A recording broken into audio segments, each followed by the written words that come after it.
When I had just graduated from university, Clara Stewart asked me to assume a $500,000 mortgage for her. When I refused, she turned around and bought a villa worth $800,000 for another man. Holding up the property deed, she told me, "Jaden, the truth is, I'm actually rich. I've been pretending to be poor to test you. Unfortunately, you failed. I'm disappointed in you. Let's break up." I simply smiled and walked away without a second thought. The irony? I'm the son of the richest man in the country. I was pretending to be broke, too. Fast forward 4 years, we met again at the National Wealth Summit. Clara had just barely made it into the top 50 on the list, clinging to the arm of Henry Brown as they entered. She spotted me in simple clothes with no visible brand, holding a child in one arm and the keys to a Porsche Cayenne in the other. Thinking I was someone's driver, she sneered, "Jaden, you really went all out just to see me again? Let's be real, you're just a driver now, and I'm on the wealth list. We live in completely different worlds. Don't waste your time fantasizing." I did not bother replying. Honestly, I was only there because my billionaire dad insisted. I had finally cleared a day to spend with my son, and now I had to waste it on that. Clara Stewart strutted into the waiting hall, her arm linked with Henry Brown, who was decked out in a sharp suit. As they breezed past the side room, Clara's gaze landed on me, tucked away in the corner. Today was supposed to be my day off, a rare chance to spend time with my son.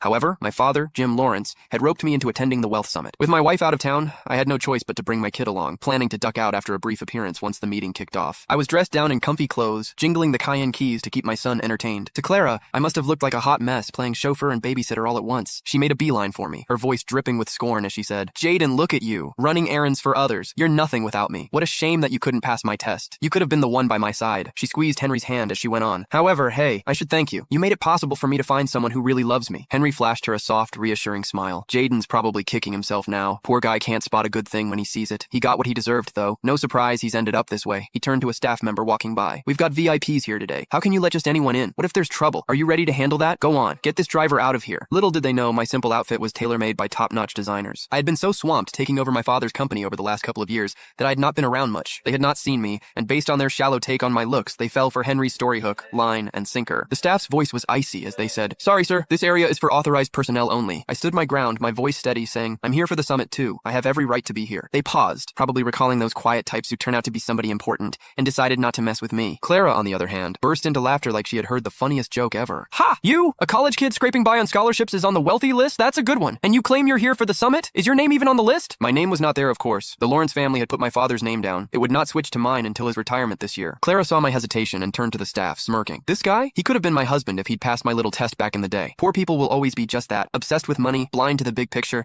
letting every golden chance slip through their fingers." I was early. The real VIPs had not arrived yet. The early birds were those hovering around the 100 mark on the wealthy list. A few recognized Clara and joined in her mockery. "He really blew it, didn't he? To lose a catch like Miss Stewart, who's as rich as she is pretty. He must be sick with regret. They dated for 4 years in college and he still couldn't lock down that kind of luck." Tusk. However, something flickered across Clara's face, and her smile faded. Back in college, Clara had chased after me with a passion. We had both hidden the fact that we came from money. You can find the full story in my bio. It's free.